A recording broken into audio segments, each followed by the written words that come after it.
متاخره على الشغل، فالمفروض ان احنا نعمل فطار في دقيقتين بس، وعايزه افطر فطار حلو، مش عايزه افطر فطار حادق. فنشوف هنعمل ايه بالبيضه دي. يلا بينا. نجيب عند البلندر البيضه اهي،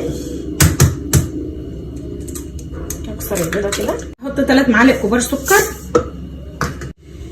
هحط رشه فانيليا، بحب الفانيليا كتير،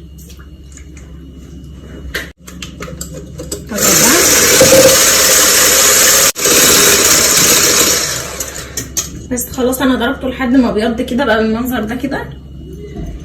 هحط بقى معلقتين كبار زيت، هحط كوبايه الا ربع لبن، هحط كوبايه دقيق بس واحده واحده،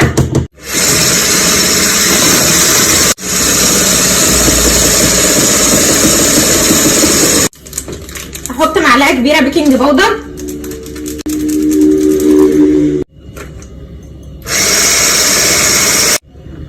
الخليط بتاعها بيكون شبه خليط الكيك، ولا خفيف ولا تقيل. هحط بقى الطاسه دي هنا، الطاسه دي قدي كبيره قوي بجد قوي، انا جايباها عشان احط فيها كذا واحده جنب بعض عشان نخلص، عشان مش كل شويه بقى اقعد احط واحده واشيلها وكده يعني. احط نقطه زيت بس، نقطه، كل ده نقطه لا احنا متفقناش على كده، ده كده كتير قوي. يلا مش مهم، هي كبيره. هجيب منديل بقى وامسحها. الطاسه بتاعتي بقى سخنت، هنزل بقى بيها كده بس، كفايه قوي.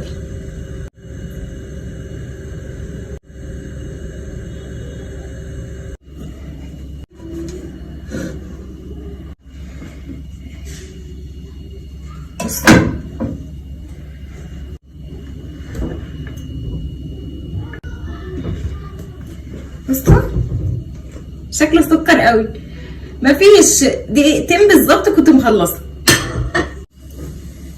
هنحط بقى عسل، هنحط عسل او شوكولاته زي ما تحبوا، بس انا هحط عسل. بصوا